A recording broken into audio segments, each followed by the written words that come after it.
डोंगर माथ्याला आम्ही आलो तर कोटा बांधायला बैलाचं काय म्हणतो तू व्यवस्था करायला पण माहिती का लई फजिती व्हायला लागली. ऊन तर मरणाचं लागायला लागलंय आणि कोटाशी गेल्याशिवाय मार्ग नाही. जर आम्ही बैलाला कोटा केला नाही तर कोटा होणार नाही आणि कोटा होणार नाही तर जनावर उन्हातच राहते ना. आता सध्या उन्हातच जनावर येतं. सगळं सामान आणले इथं टाकले. हा काय सगळं पसारा टाकला इथं डोंगराला. पाण्याचं आहे इथं जरा पाणी आहे म्हणून आम्ही आलो तिकडं. पाण्याची सोय नव्हती आधी, आता आहे पाण्याची सोय म्हणायचं.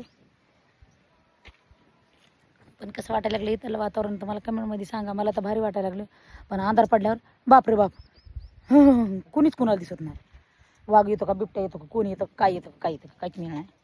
पण वाघ बिबट्या काय तसलं नाही आमच्या ह्याला डोंगराला येत नाही. आमच्या डोंगराला झाडच नाहीत तर बिबट्या फिबट्या कोणी येतं कोण आहे डुकरं आहे तर डुकरं एका दिवशी तुम्हाला दाखवीन मी व्हिडिओमध्ये. जवळून पळत येतं आमच्या जवळून ऊस तोडून गेला खरं. ऊस तोडून गेला की बाहेर निघत येतं पळत येत भडाभडा डोंगराला. डोंगराला की तुम्हाला बी दाखविते.